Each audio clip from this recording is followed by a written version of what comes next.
We promise ourselves that we'll react differently, and somehow we say the same words. We recognize the patterns, and sometimes, even while it is happening, it's almost as if something inside us already knows the script. And it's not because we consciously chose it, but because it's been running for so long that it feels like us. And that raises a question that has stayed with me for a very long time. How much of what we call my personality is actually my programming? Hello, beautiful souls, and welcome back to another brand new season with me. And before we begin, I just want to say thank you for your patience. I know it's been a while since I last posted, and I truly appreciate your support in this journey. I've been away because I've been pouring my heart into new projects that are incredibly important to me, projects that I hope I'll be able to share more about with you soon. They required my full attention, and sometimes creating something meaningful means stepping back for a little while so you can come back with something even more meaningful to give. But I'm really happy to be back. And I couldn't think of a better way to begin this new episode than with a question that has completely changed the way I look at myself and the way I look at the world. So, this season, we're going to explore one of the biggest questions we've ever asked. And that's not why we do the things we do, but what exactly is making us do them. Because at some point, if we're honest with ourselves, many of us notice something unsettling. We change cities, yet somehow we find ourselves in a very same type of relationships. We meet completely different people, yet somehow experience the same emotional pattern. We promise ourselves that this time will be different, and somehow it is not. So, how much of what feels like a free choice is really a familiar response? We like to believe that we are moving through life freely, we're thinking freely, we're choosing freely, we're responding freely. But if we slow down and begin watching our own mind instead of simply following it, something extraordinary begins to happen. We don't simply experience reality, we interpret it. And we've talked about this in our previous episodes. And that interpretation doesn't feel like interpretation, it feels like reality itself. And maybe that's the first illusion. There is a fascinating experiment from vision science that I think about very often. Researchers asked participants to wear special goggles that flip their entire visual world upside down. The sky appeared beneath their feet, the ground appeared above their heads, and for the first few days, people could barely function. They felt very nauseous, disoriented. Even walking across the room became difficult because suddenly the world no longer matched what the brain expected. But then something remarkable happened. After several days, their brain adapted. The world began to look normal again. Not because the goggles changed, no, the image reaching their brain was still completely upside down. What changed was the brain. Without asking permission, without them consciously deciding, their brain quietly rewrote the reality. It recognized the incoming information until the impossible once felt ordinary. Now, here is the part that fascinates me. When the researchers finally removed the goggles, the participants couldn't immediately see normally again. So, for a short time, the real world looked upside down because what had changed wasn't reality. It was the internal model through which reality was being experienced. I want you to think about this for a moment. The brain wasn't showing them the truth. It was showing them the version of reality that allowed them to function. Reality wasn't simply being received, it was being constructed.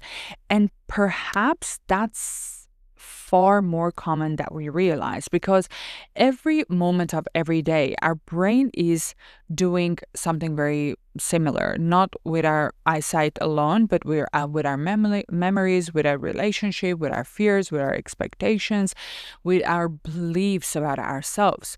It is constantly asking one silent question: what does this remind me of?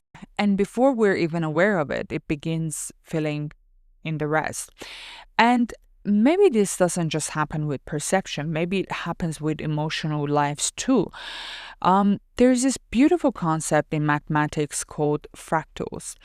A fractal is a pattern that repeats itself, and no matter how closely you look, zoom into a friend, and each tiny leaf resembles the entire plant. Look at the branches of the tree, and the same architecture repeats from the trunk to the branch. Look at river systems, blood vessels, lightnings, snowflakes. Nature seems to love repeating the same design at different scales, different sizes, but same underlying pattern. Sometimes I wonder whether our emotional lives unfold in the same way too, because we tend to get into a different relationship but the same fears, different relationship but same feeling of not being understood, different workplace, same need to prove ourselves, different cities but the same loneliness, different faces and the same emotional geometry. And if patterns repeat through nature, could it be that the human mind has its own fractals too?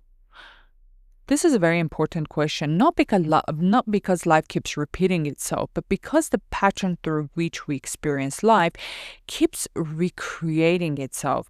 So perhaps the question isn't simply what happened. Maybe a more interesting question would be, what inside me recognized this as familiar before I even knew what was happening? Because if the brain can quietly turn an upside down world into something that feels completely normal, then what else has it quietly convinced us? We've talked about this example before. Imagine two people, they go through the exact same situation and walk away with completely different emotional truth. One, let's say, feels rejected and the other one feels neutral. One feels unsafe and the other one feels fine. Same moment, same event, just different inner worlds. And here's what matters: neither of them are wrong.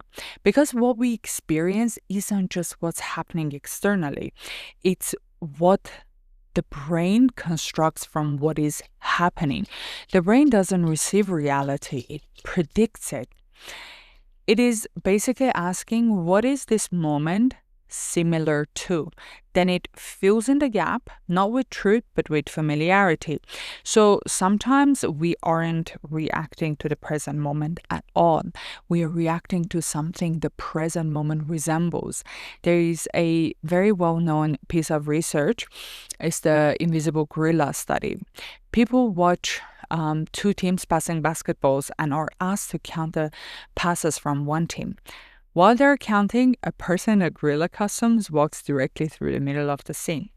About half the people watching never see the gorilla, not because their eyes didn't register it. The light hit their retina exactly the same way it did for everyone else. They simply didn't perceive it because their attention had already decided that counted as relevant and a gorilla wasn't on the list, which means quite literally two people can be looking at the exact same scene and one of them is living in a world with gorilla in it and the other is not because the world has changed, but because what counted as the scene was already decided in advance underneath conscious choice. It's not a flaw in human attention. That's how attention has to work, or we'll be paralyzed trying to process everything all the time with no filter at all. Think about this. The brain cannot treat every moment as brand new. If it did, life would be unlivable. So it builds shortcuts, it compresses experience into patterns, emotional memories, repeated reaction, moments of safety, moments of pain, every relational experience you've ever had into a working map of how life usually goes. So instead of asking what's happening right now, the brain asks, what does this remind me of?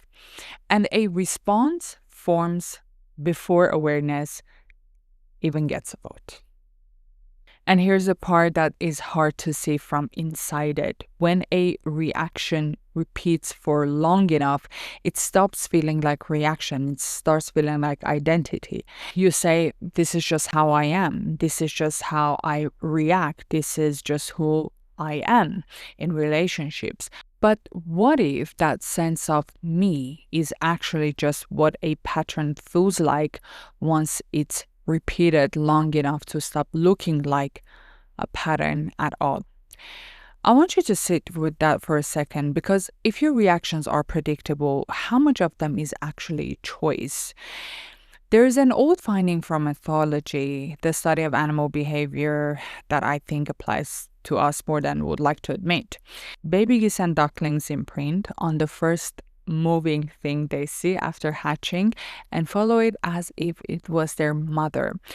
In one version of the experiment, researchers fed chicks using a yellow rubber glove during that critical window.